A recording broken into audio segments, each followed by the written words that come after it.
Scary EIRE. EIRE is the Irish or Gaelic word for Ireland. Paranormal means all the things that are impossible to explain by known natural forces or by science. And Ireland is steeped in lore, ghosts, blood, sweat, tears, sacrifice, hunger, desperation, and charm. Oh, and the paranormal. Welcome to Scary EIRE. Mark Manning. Yes, it is Scary EIRE, but I don't have any Irish material for the first bit of the show. So as usual, the Irish look to the Scots for a little dig out. Och, do you know, so bonny Scotland's only a stone's throw away from the old sod anyway.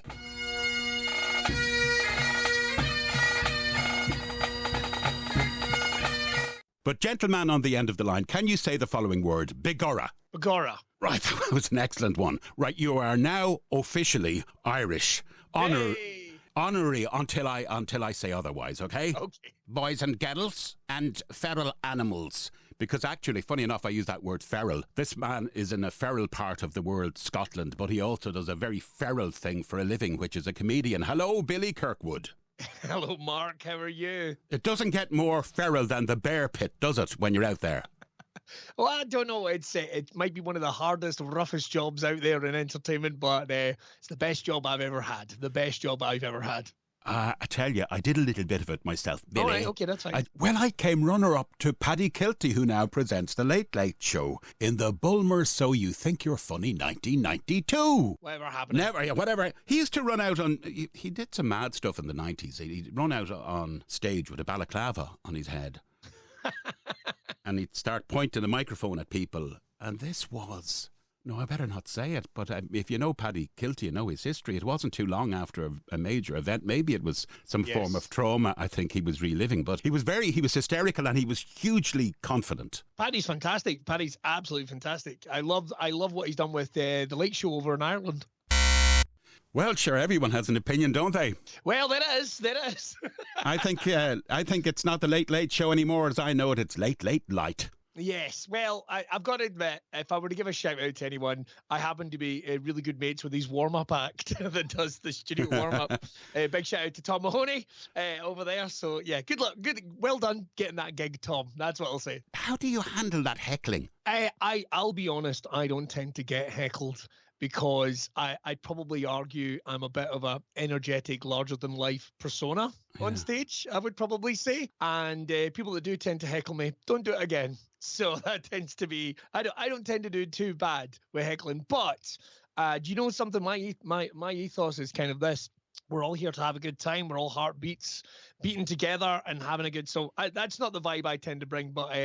it can be a very hard job, but it's very, very rewarding. Heckle me and say something really bad about me and my podcast. Don't worry, I've got broad shoulders. Go on, say something nasty. Oh, fucking boo, get off! Yeah, right. Will you stand against that wall? It's plastered too. That was my standard riposte. I liked it. But unfortunately, it was the only one in my arsenal. So if anyone went beyond that, which they often did, it was like a retreat into my hidey hole here until the nasty person is taken off by security or whatever. Now, I have this image of Scotland as red-haired men whose breath smells of whiskey, who do dancing across crossed swords, chopping their toenails. Have you tossed your caper this morning? I usually toss my caper pretty much as soon as everyone's away to school and work. So I get my caper tossed. I heard you have quite a big caper. Decent sized. It's one of the best in the cul-de-sac. Let's put it that way. Size doesn't matter in the glens anyway, does it? What's a kangaroo, Billy? What's a kangaroo? Yeah, go on. Giant mouse lace things with a... No, it's a Scotsman locked in a lavatory. Kangaroo! Oh, right. Oh, it's the way I tell him. Now, look, Paranormal, you are the go-to guy for the likes of the History Channel. Yes. I know you're on the BBC after this. So you are that guy. Strange things in Scotland. Surely you have some yarns. What was the strangest you've come across? Now, I believe you are a bit of a debunker as well. You're a skeptic. Yeah. Well, skeptic would be the wrong word. The way it was described to me as I can believe so much in situations that I can also talk my way out of the situations at the same time. Like this could happen. I could see this with my own eyes, but people will go to extraordinary lengths to try and get one over on you. So it takes a lot to really get me in, but I think you need to have a sense of genuine belief in order to look at these things, in order to be kind of in that world. So I would never ever question anyone's sensibilities or their beliefs in terms of things. I always like looking at them quite unilaterally. And as we said before we came on, Scotsman to Irishman, we love a tall tale. And in order to really go along with that, you need to believe, I think you really need to believe. So we just finished a little tour doing a whole bunch of filming here in Scotland and getting things ready for maybe a new online series that me and a friend are working on. We didn't get really much of a chance to chat about that, but that's hopefully something we're going to be doing, little mini shorts of places in Scotland. And for me personally, I mean, from doing ghost walks to doing seances, the most recent one that we did was a year ago, almost to the day, Halloween 2023, where there's a very famous ballroom here in Glasgow. You've probably heard of it, Mark. It's the Barrowlands Ballroom. No. Oh, right. Well, that's right. It's considered to be, it's on the east side of the city, very famous. Lots of big names have played there, from David Bowie to Nirvana to all manner of contemporaries. Still sought after as one of the best venues on the planet to go and play. There's never an atmosphere like it. But it was, over the years, it was traditionally a ballroom in Glasgow where we had to say a combustible element. I mean, people have been stabbed, people have gone missing. Jeepers. Particularly in the 50s and 60s, where there was a big knife culture in Glasgow. So we did a seance there last year because, well, a lot of people have gone through that building. You know, a lot of heartbeats have gone through that building. And we did a seance there last year. One of the things that I will admit curdled, we had our medium with us, and we did a Ouija board thing.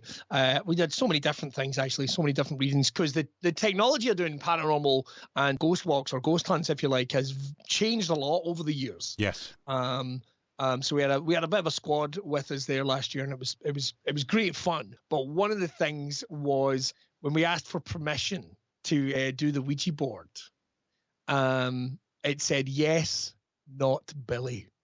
Oh, so I will admit, someone had your cards marked spiritually. That curdled my blood a little bit, I don't mind telling you. So I left that part of it. But, so I mean, buildings themselves have an incredible energy.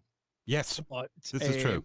It's particularly performance venues. You know, you just think about all the bodies that have gone through that place. You know, that was definitely probably the most standout when I was named from the other side.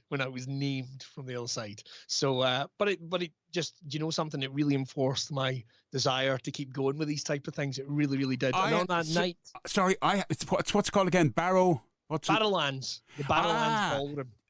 Sorry, the DJ in me. I'll tell you, as you said, many people went through there. Bay City Rollers definitely did it. Oh, yeah. Yes. I remember that, yeah. Huge venue. It's still considered to be one of the top venues today. Big people that were playing stadiums will go and play the Barrowlands Ballroom. Yes.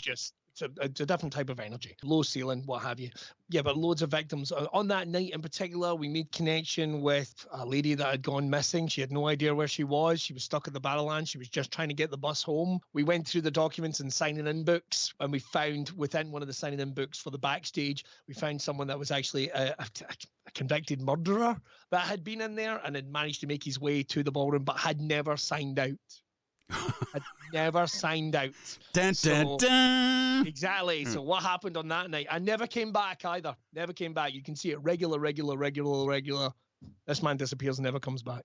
And his name had been connected with some homicides and some nefarious acts there in the very early 70s. So yes, it's hugely amazing to go and do something like that. But then Scotland does have a kind of a backdrop, as does Ireland, has so many different locations where there is stuff connected with either paranormal or otherworldly would be the wrong place. But certainly one of my favorites this year was Maggie Wall's memorial, which was it's up in Dunning, Scotland, which is round about Perth. So this is a memorial that's been built there, but seemingly put up in 1857, which is dedicated to Maggie Wall, who was burnt as a witch. Sorry, that's 1857. It's 1657. I have to get that right. It's 1657. Burnt as a witch because in Scotland, up to 3,500 women were burnt or executed or accused of being witches, which you think about that number, how crazy about that is. It's horrific. Yeah. So even today in 2024, Maggie Wall is considered, the Maggie Wall Monument is considered to be a huge beacon for the conversations we're having now about, forgive the pun. Yeah, exactly. Being justice for women and what have you in this day and age. So it's hugely. She was seemingly burnt at the stake there back in 1657 after accusations of witchcraft from local landowners. Now, that's always, when you read the history behind it, there's a couple of different things. First of all, to be accused of being a witch was actually something to be considered quite easy, believe it or not.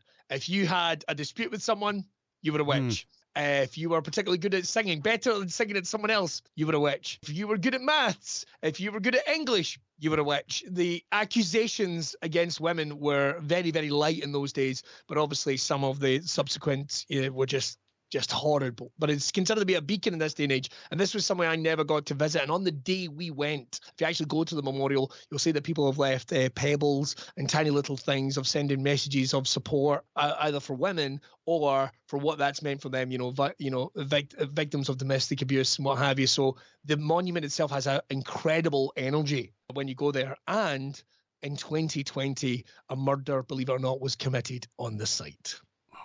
Like I say, the Maggie Wall's monument itself has this incredible lineage. I mean, this is a horrendous act. It was actually between a travelling family that this murder is taking place. But even now, after being this beacon of injustice towards women, was Maggie Wall a witch? Was Maggie Wall not? Well, this is me taking a balanced look at it for you, and this is kind of what I mean about it. There is no official documents to recognise that Maggie Wall was a person.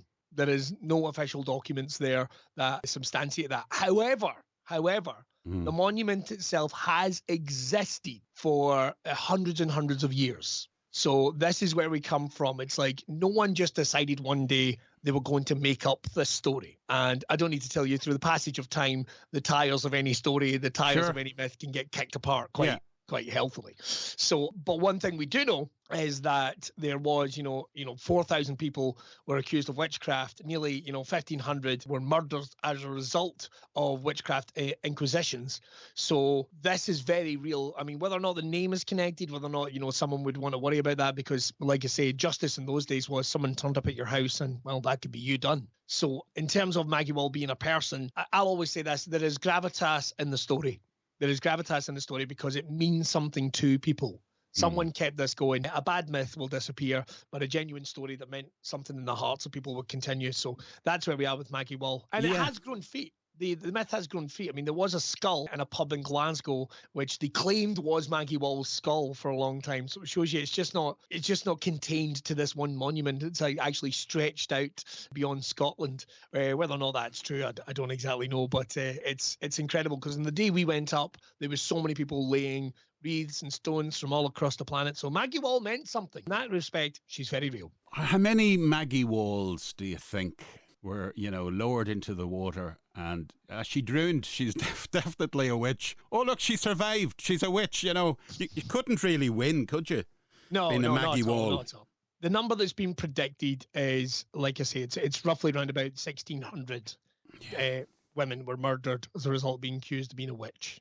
Quick question for you, and I know it sounds like a cliche, real pedestrian question. What about the Lochness monster? Any idea? Any thoughts? Well, this is an interesting one because some friends invited me out on the waters, because there's several different parties that are all investigating whether or not the Lochness monster is real, and has done for years.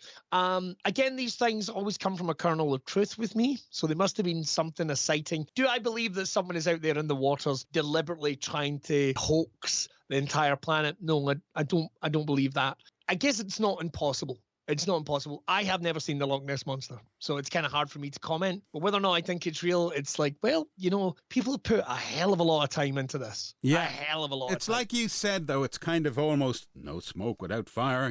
Something happened. And I've seen over the years, one or two really ordinary types who would explain about this thing. It shuffled across the wee road in front of me at 4 a.m., and you're kind of going, Morag, you were nicely, what did they say in Scotland? You're nicely mogered. Oh, right. Yeah, I was going to say peshed, but that will do. Peshed, nicely mogered. I like that. I like that. Yeah, and Been a while since I've heard that. That's excellent. yeah, it's not bad. I've done my research, by the way. Oh, very good, very good. Yes. Poltergeists, anything phenomenal like that? Any stories around that? Because they're the ones that really freak me out because they seem so real, and it's not. And I think science also tends to agree. Yes. Well, the thing is, I mean, there are simply just unexplained energies in buildings. So when people turn around and say, well, I don't believe in ghosts, it's like, well, the term ghost is a tricky one too, because it's something we've kind of attached to it. Poltergeists themselves, I mean, when I was in the Barrowlands last year, totally unexplained. We had noises, we had creaks, we had doors banging. I had no business. We had I can tell you this right now, we had a door banging shut that was locked when we got there, and there was no one else in the building. Curiouser and curiouser. I was the first person to go, who else is in the building? There's got to be someone else in the building. But the problem is the door locked from our side. So someone would have had to pass us, lock that door. And so these are unexplained circumstances. And that one, again, is another prime example of very, very, very scary. But in terms of poltergeist stories themselves, there's a lot been over the years. And I personally, I mean, we live in a house here in a little village called Crooked Home in the west coast of Scotland. And I often am heard talking to Andy, the gentleman that lived here, because, well, we have had unexplained, the electrics in this building have never been quite right, despite the fact I have had every electrician in the west coast of Scotland out checking these. But we do have flickering lights, ones that will not work. We do have, and this comes from someone that's got 3 kids, so I also bear in mind, Sure. I've got to put the combustible element of them into the mix. But this is a house that I'm quietly convinced is haunted. I'm quietly convinced is haunted. I think there may be natural phenomenon in the area, right? By the way, if you say phenomenon, you can go do as well. Excellent, thank you. Yeah, would you like to have a go at phenomenon? Do. I love it, right. Yeah, what you don't know about that song is it was actually composed by Giorgio Moroder, who did I Feel Love as well. But that's another break for ads. This is getting very abstract, sorry. So I think water and certain elements can have a lot to do with your flickering, or what they call ley lines. Yeah. Can have a lot to do, not necessarily that the place is haunted, although we did, I'll say, Billy, on show number 1 a few weeks back, have a guy from a place of all places called Skull in County Cork came on the line, and he was in a house and he had the same kind of issues, but he met someone who said that's haunted, as you know, but his lights were doing weird stuff and books were coming off his shelf as well. That was the other thing, and on the bed opened up even though he'd be putting them back at nauseum, you know. Wow. So I do think that's it. Say where it is, the part of the world you're in again in Scotland. So I am in the west coast of Scotland. I'm down by the water. So I am in Ayrshire, which is right near the water. We're near like the Isles of Arran and what have you. So we are probably the closest to Ireland actually, down to the west coast. So that's where I am. But it's interesting what you say about, underlying rivers and what have you. I believe that is you get somewhere like a Glasgow, which has goes down several levels, because we have like an underground. We have 2 underground train systems, one that has long since been decommissioned and another one that is live and active. So I think sometimes that can maybe contribute, but what about that one that's been shut off? What secrets have been shut off in there? It's always interesting, the idea. I would love to go down to some of the dark vaults that exist below the cities. The bowels of the earth. I take my hat off to you for the likes of the History Channel. Because you're a regular there. I am. So it tends to be on folklore in Scotland, particularly, although it depends.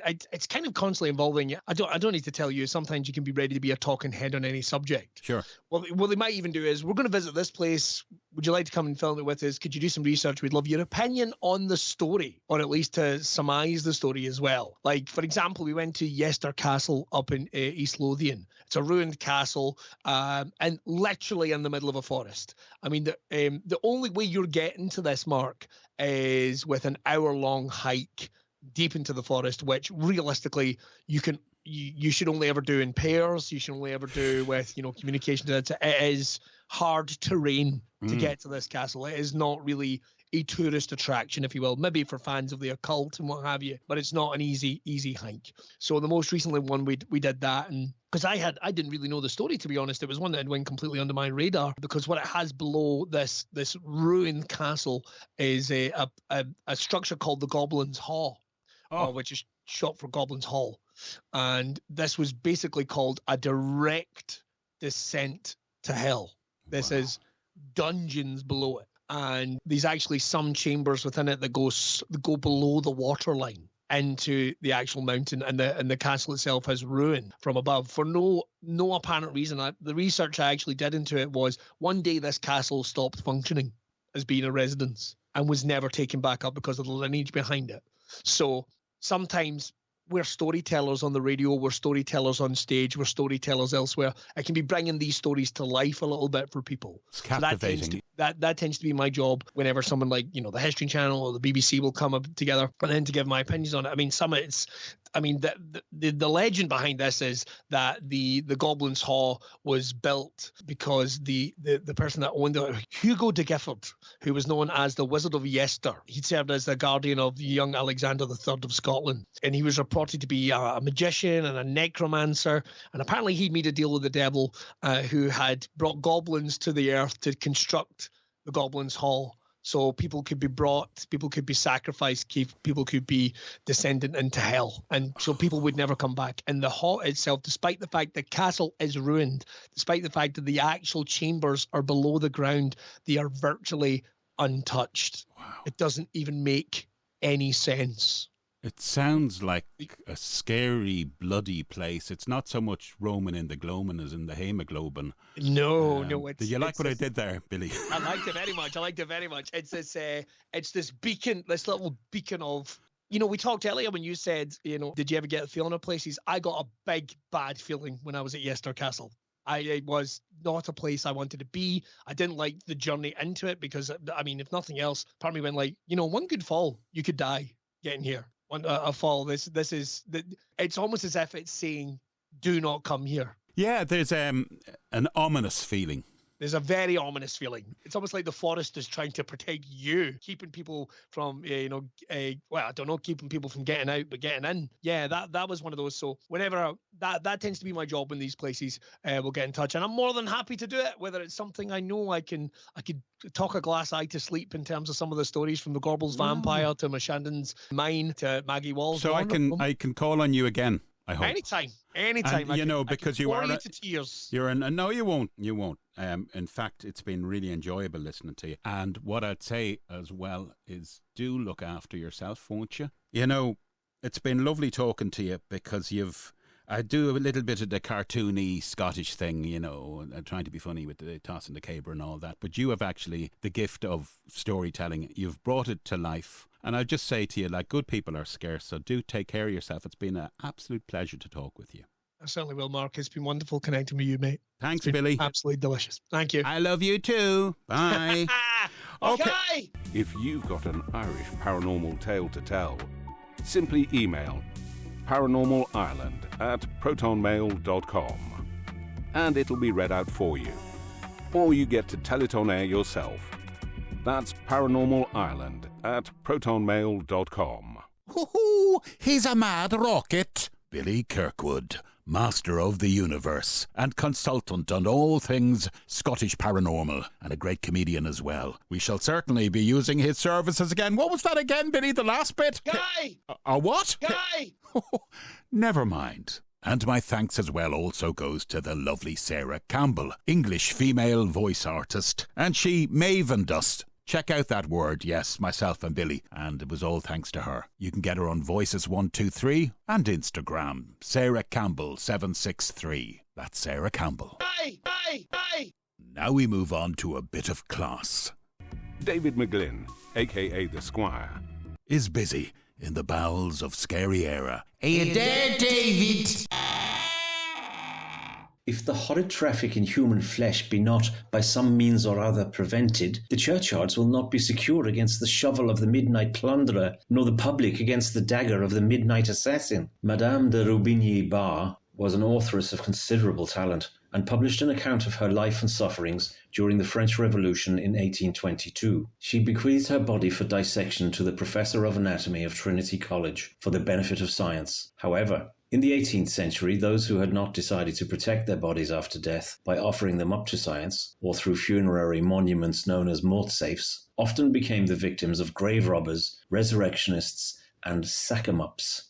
Visit any graveyard in any part of Ireland and you will find graves with steel railings attached to their gravestones. This was due to a very legitimate paranoia that after burial a sack-em-up would desecrate their grave, steal their body and sell it to the highest bidder locally who practiced anatomy or a school of anatomy. By the end of the 18th century, the study of medicine was becoming increasingly popular in Ireland. The demand for corpses came from the highest echelons of society and that of the medical profession. New medical halls, as well as the College of Surgeons, needed a regular supply of cadavers for its doctors and students to dissect. The only corpses legally available to surgeons were those of executed criminals. The law stated that only convicted murderers who are condemned to hang have their bodies dissected and be used by anatomists. As anatomy was considered the most important subject on the 18th century medical curriculum, the need for human cadavers to dissect led to the growth of body snatching. For instance, Coakley has unearthed diaries that made it clear that James Macartney, appointed Professor of Anatomy and Surgery to TCD in 1813, was actively involved in grave robbing. The graveyard for paupers at the Dublin Hospital Fields Burial Ground,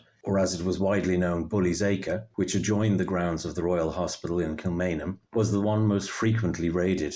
Thank you, the Squire. Back in a roly-mo, where I've got a lovely Kerry fireside chat lined up for you with an amazing, interesting guest. Mark Manning. And it's down south we pay a visit. On the other end of the line, I've got PJ Sullivan from Puca Vogue. Puca, explain.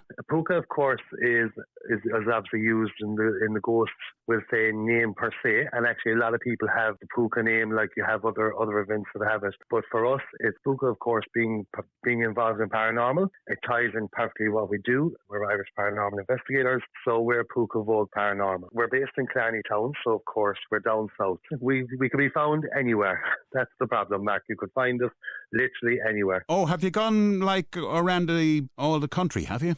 Yeah, we do. Well, to be honest with you, most of our investigations are probably up around the Offaly area, and of course we've done Wicklow Gaol a few rounds as well. But even I've done the Myrtles Plantation in Louisiana, and I just came back from a trip on Route 66. So of course popped into a few locations on the way, like Glasgow Ghost Town, and of course you have Juliet Jail as well, you know. But yeah, most of our investigations would be around the country. Wow. And is it like a weekend type thing you do, or once a month, or? Well, we try once a month. So we've just recently completed a 3-night lockdown in Redwood Castle in Lorna and Tipperary, and we'll have one more investigation just before the year end, and that will be in Tarbert, Gael and Bridewell and Gael and Jail, and then of course we'll start the new year then hopefully with Wicklow Jail. Yeah, we could be found anywhere. So our last one was Redwood Castle. We did it the weekend just before Halloween. Okay. So what we do is we go into the location, we lock ourselves down, which sometimes we're public, sometimes we're private, sometimes charity events.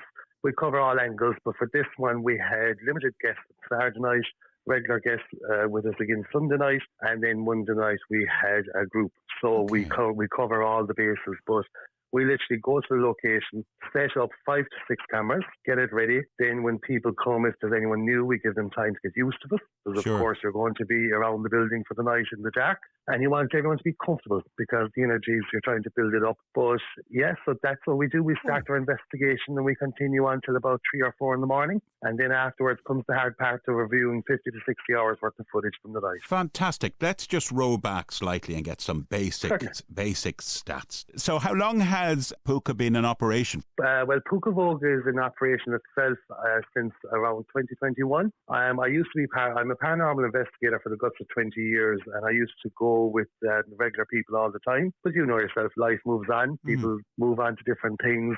So in 2021, my mom was actually passing a cancer, and she was like, what are you doing sitting at home? You love it. Go back out there. So then the idea began of Puca Vogue Paranormal. So, of course, set it up. My son is on the team with me. He's grown up with paranormal all his life. He's been seeing the footage. So that was 2. Then, of course, his partner, Eva. We have regular guests and friends that come along with us, Puca family. We call it the Puca Vogue family now at this stage. Yeah. Because in this world, you do get to meet some amazing people. Yeah, I'm sure you do. Sorry, I don't mean to interrupt, but can I just ask what the motivation was to begin with? For me, where it all started was I was probably maybe about 15 or so, and myself and a friend were staying in a house. Now, 2 separate minds, 2 separate people. We both woke up in the middle of the night and seen like a see-through shape of a man run across the bottom of the room of the 2nd floor. So as I said, you have 2 separate minds, 2 separate people, sure, both seeing the same thing. Yes. I mean, do you know the way in life you put something into a box and you forget about it? But like that, it niggled away, and then one day I just went, okay, I need to start checking this out. So I started with people that knew what they were doing, and of course started learning the trade from them and joining them, and next thing it built from there. And of course that's what's made us where we're at today. So of course it is 2 generations, and we do go into locations. We lock down for the night. It could be a manor house, it could be a castle, it could be a jail. Every location varies. Like even for example, do you know Duckett's Grove in Carlow? Oh, I know the name. Duckett's Grove. Duckett's. So, I know of it. Yes, I do. Is that an old big mansion? Correct. Now, unfortunately, it's falling into a lot of disrepair, and the inside rooms have been closed off. But we were the last set of Irish investigators inside there for the night. So we did the courtyard, we did near the rooms. Just roughly, how many investigations have you been on from the get-go? Oh, to put a number on it, I suppose you could be talking anything from 10 to 20 a year. Wow. And then by 20, so well over 400, I'd say. And we're kind of diverse as well, because one member is Veronica, and she's actually Polish. So we all bring something different to the Puca family, the Puca Vogue family. And I always say it's nice to have a bit of diversity. Like, for example, I did a Kerry private location. And as a paranormal researcher, searcher and investigator, you're always looking for the answer instead of going straight to it's paranormal. You know what I mean? Mm. So we were doing a location, and the lady that owned the place was not Irish. We did her restaurant, we did her house. We got a male voice in the restaurant, captured an EVP, but in the house we captured something. Couldn't understand it, make it out. Stayed for the owner to see if it's a regular night. She knew a regular pattern. The answer was right in front of me. She wasn't Irish. It was actually in her language, and she recognised the voice. So I love that, because I can barely speak English. Of course. So when you have an EVP coming through in a different language where it's connected to the owner,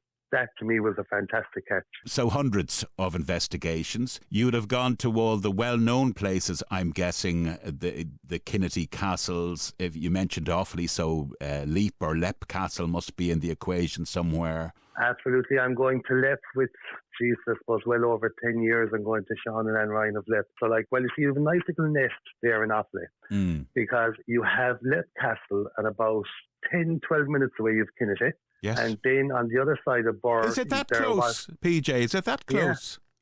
Yeah, they're literally less than a 15-minute drive. Well, I've done the Kinnity thing all right. It's always fascinated me, that. Mm. Yeah, and of course, then there used to be a castle that used to be open to the public and used to do investigations, Killarney. And of course, there's one then the weekends in an earlier home was being investigated so much through the year, Redwood Castle in Lorna and Tipperary. And that's probably, for us, that's our jewel, because of course, when we're going back, it's like we're going back to home when we go there for a base camp. The word base camp, I think it's emphasising to me that the way you approach this is very much not like, let's have a go. It's a very professional investigation by the sounds of it, and so is your mindset. Would that be correct? No, it goes twofold.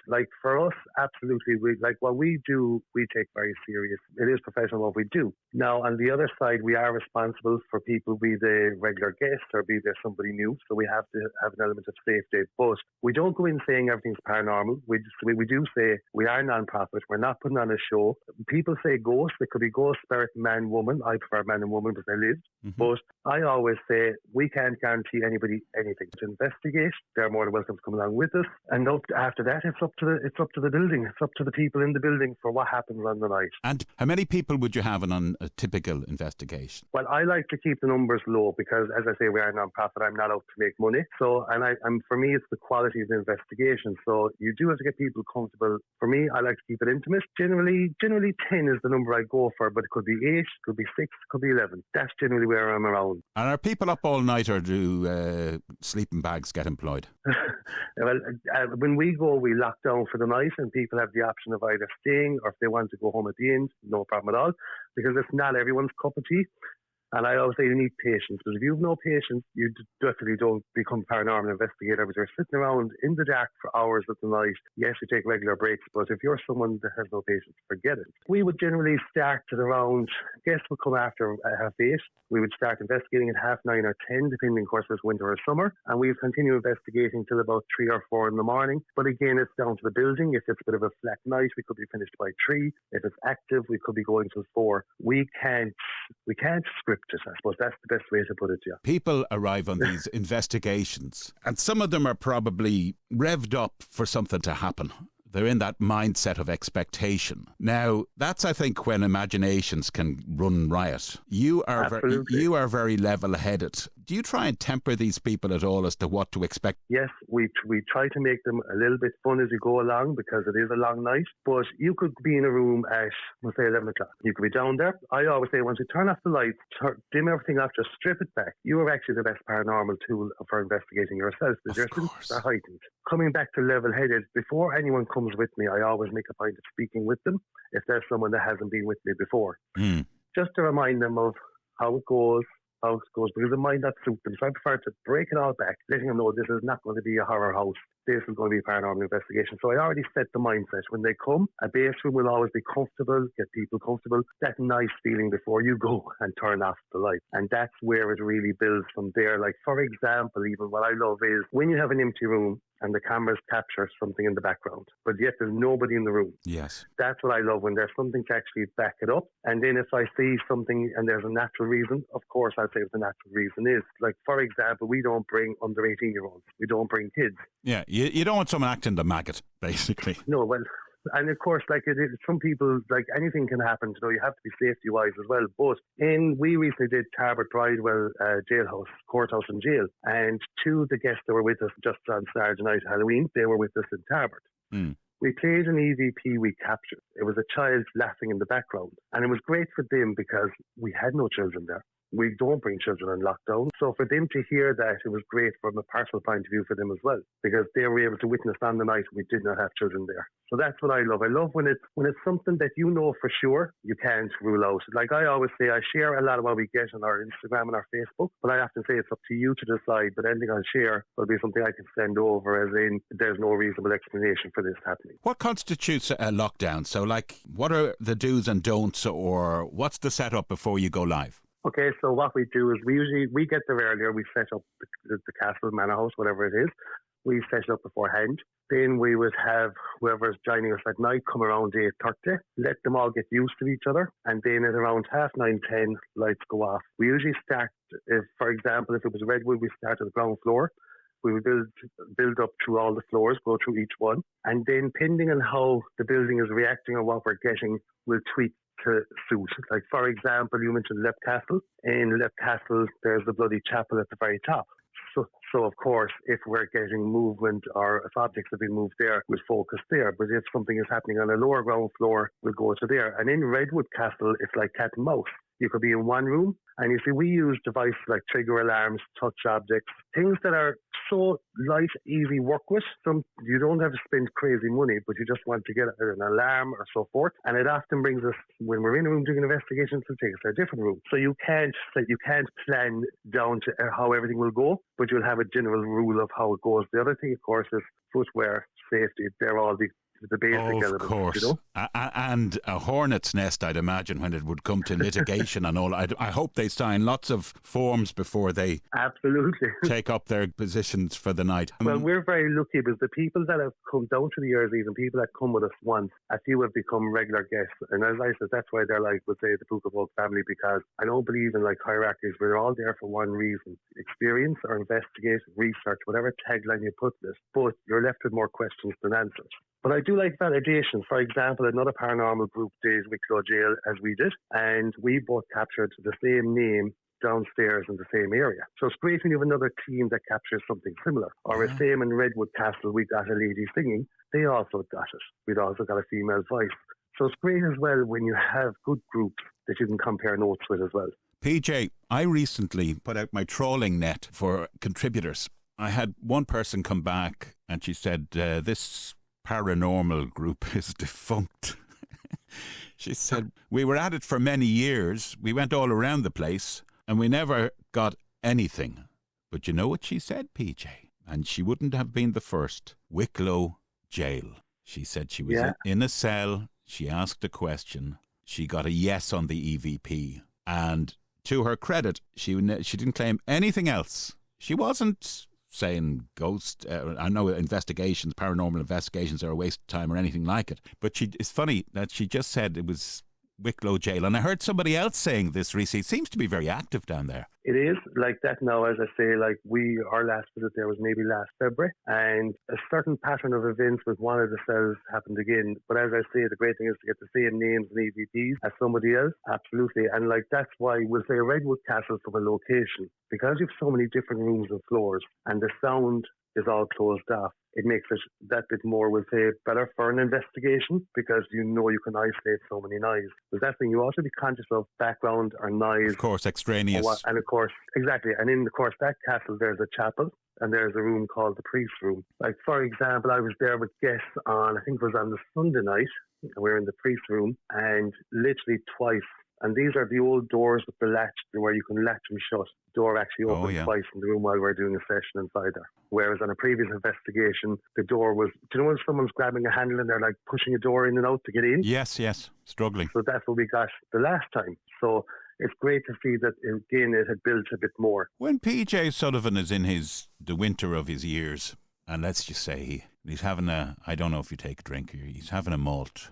Ah, sure, come here. Of course, I have much Irish blood in me, the same as the rest. And he's having a malt by an open fire. He's away on a weekend somewhere, and he begins to reflect on all his time of paranormal investigation on the sceptred Isle of Ireland. What would be the highlights that would jump out at you? Well, I suppose my highlight, I've often said, like, bear in mind, I could watch 60 hours worth of footage for maybe 5 minutes. But I always said, if everything that I've seen or saw happened in one night, you'd probably never sleep again. The big one for me is, like that I had my T-shirt tugged in Redwood Chapel.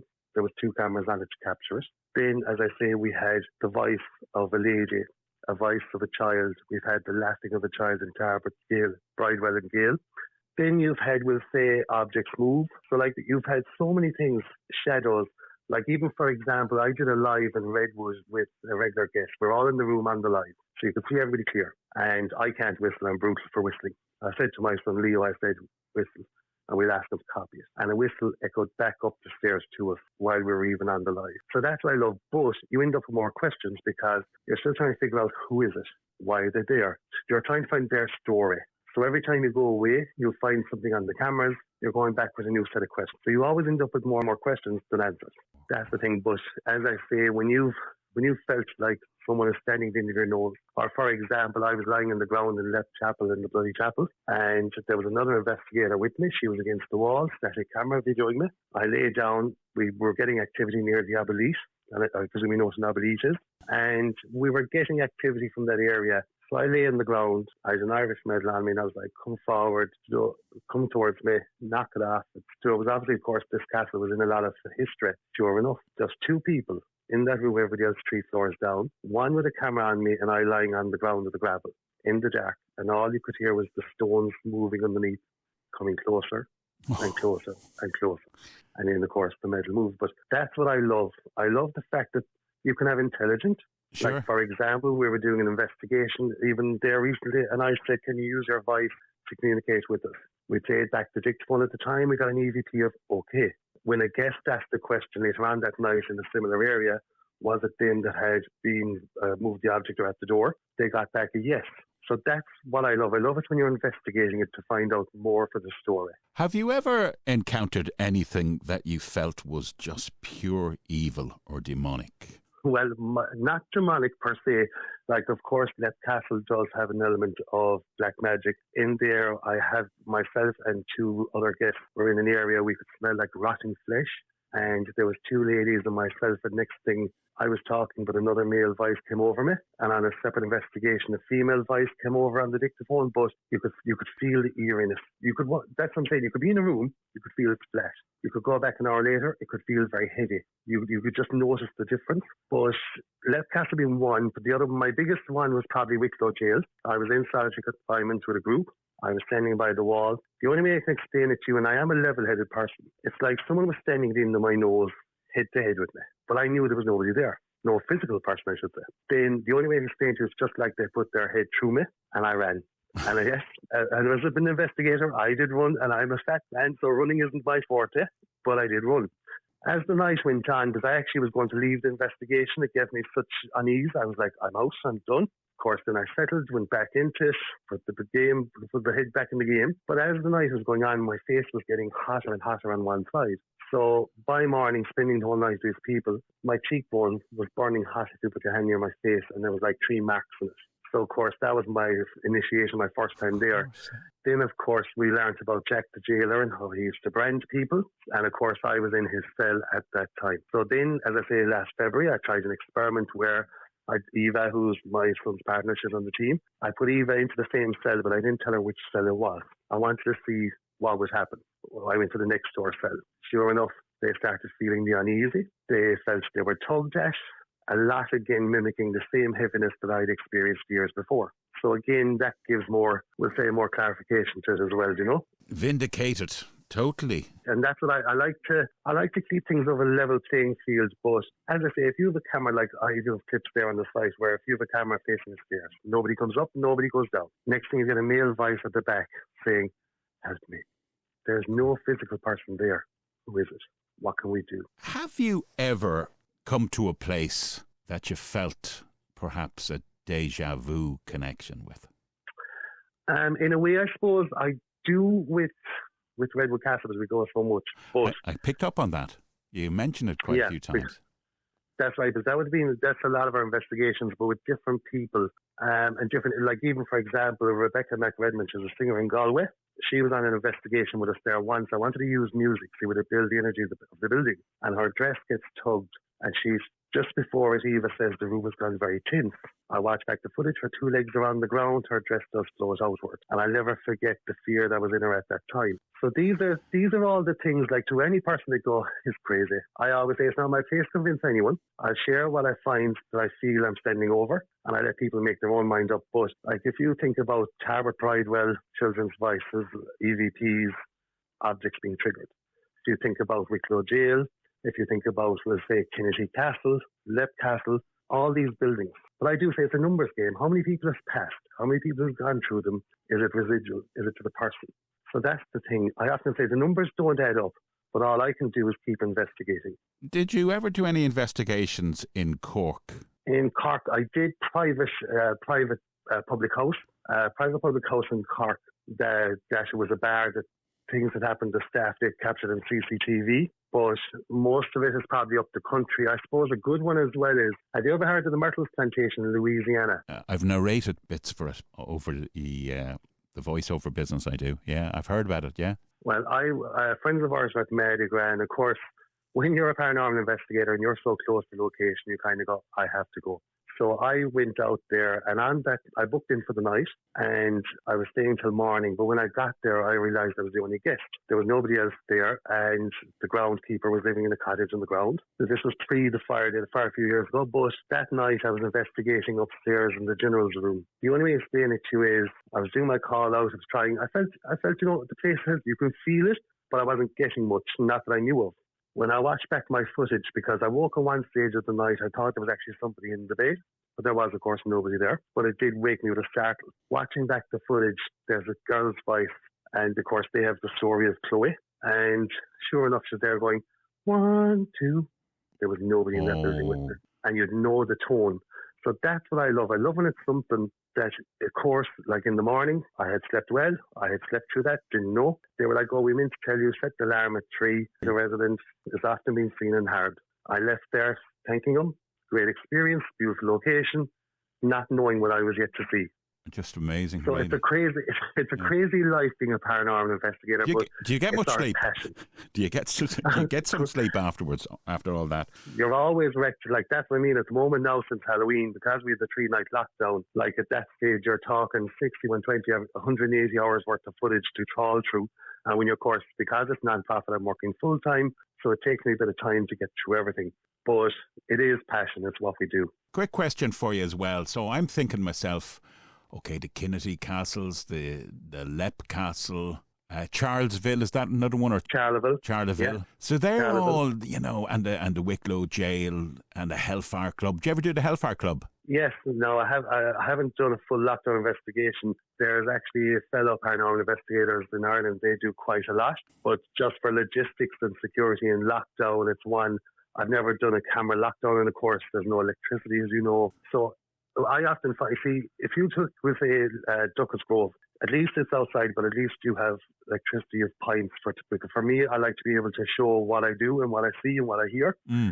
And of course, logistically, for the Hellfire Club, it doesn't have what I could do for a full investigation. It's like, for example, in Duckett's Grove, my son Leo was coming up the yard, and he actually heard a voice at the time, and he stopped dead in his tracks, and the camera caught it and also caught the voice. So that's the thing. Hellfire for me is harder logistically for what I do. Ireland, as you know, has a very ancient past as well. Have you ever kind of gone around the Druid or the Stone Age monument type? Have you ever an outdoor even, as opposed to indoor? Yeah, no, I've done. We'll say like that on a personal level, I suppose, more so than a Puca Vogue level. But I have often gone to the stone circles.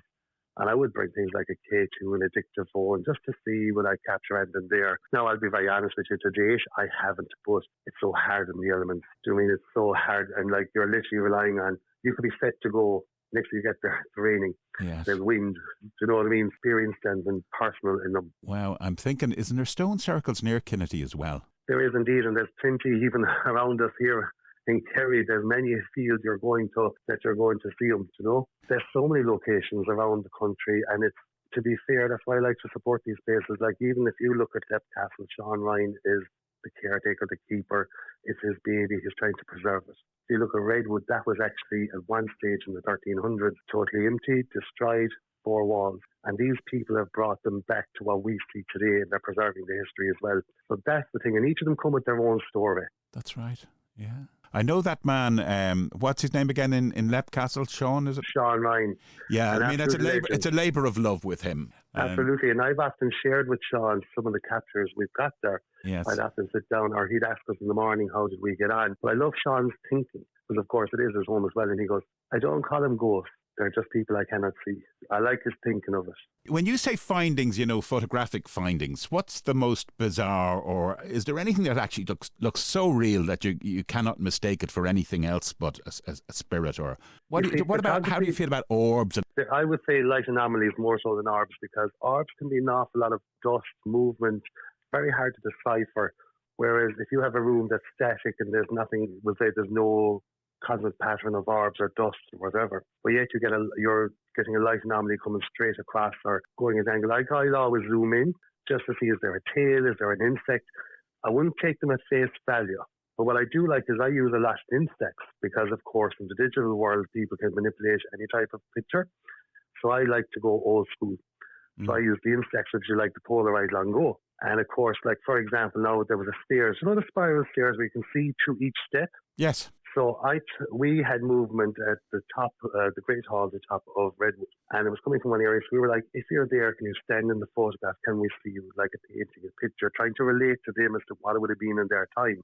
Sure enough, there's a total black mass in the center blocking out some of the steps.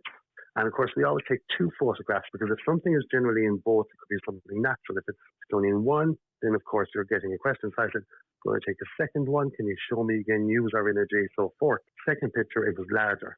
So 2 pictures of the same stairs where there should be a gap where you can see the steps totally blacked out in different areas. So photography for that reason, that's what I like. Now, I have on a previous investigator, but I don't own their footage, I did see a shadow. Literally, we were all standing in a circle, hand to hand, foot to foot, and I seen a shadow run across the room. But that wasn't mine, that was theirs, but I did get to experience it. It's very hard to get that full apparition in front of you. And auditory, or is it the EVP end of things? Anyone's nearly take the head off you when you're listening back through your headset, no? Anything really Absolutely. Bad? Banshee? Like for example, we were upstairs in off the kitchen area of Tarbert Bridewell in jail, and all of us were together in one area. We were playing back after hearing the questions, and we actually got an audio at the time, and you could see the reaction by everyone. And I love that because you can see how genuine it is of get out. So they didn't want us there. And that sometimes happens because when you hear words like death or you hear, we'll say get out, you do question, do they want us there? Get out. Isn't it like that? Yeah, so when you hear those, it can make the hair stand, and you really stand up to attention, if your name is called, because that has happened where people's names have often been called on an EVP. Yes. So that's really how intelligent the person you're communicating with is. If they're actually able to call your name, that's how intelligent they are, that they now know who you are. You have introduced yourself and they're calling your name. So that's what I love. I love the fact that it's there, you hear it, you capture it. It's brilliant for the people on the night, but I always want to know more. Okay. PJ, before we wrap up, quickly, right, 3 things before I forget them. I have a bit of an obsession with lighthouses. Have you tried any lighthouses? No, but won't lie to you, I am the same myself. I've been trying to get into a few for a long time, and I won't lie to you, it's a bucket list. Oh, I'm sure. I've hired the old Wicklow Head. It's beautiful. Now you can. I think it's Heritage Ireland or whatever. I did Loop Head last or the year before last, and a place called Blackhead, which is up in Antrim, I think. Yeah, that one I'm not familiar with now, to be honest with you. The other 2, yes. Yeah. And it's funny. I think it was a fantastic experience by you. Well, it was. In Loophead, it's funny because this is called Scary EIRE. And you might remember during the Second World War, EIRE was written around in big rocks around the coast so the bombers could identify that we were neutral, supposedly. Yes. And so one night we actually did find ourselves looking for EIRE because it was there somewhere in stone, but all the gorse and all plantation had grown over it. So I'm just thinking back, a windy night, we all went out around the Loophead Lighthouse looking for EIRE. We did actually find it in the end as well. Okay, the other 2 are, say, fairies or the little people. Anything like that? Yes, so as I say, a lot of it will be EVP, where you get the voice more so than anything. But in saying that, when you see an object being pushed with force, and you are trying to decipher, is it adult, is it child, what is it, who is it? So of course that does bring an element of who are we dealing with? And final one before I let you go for your Sunday dinner, because mine's waiting.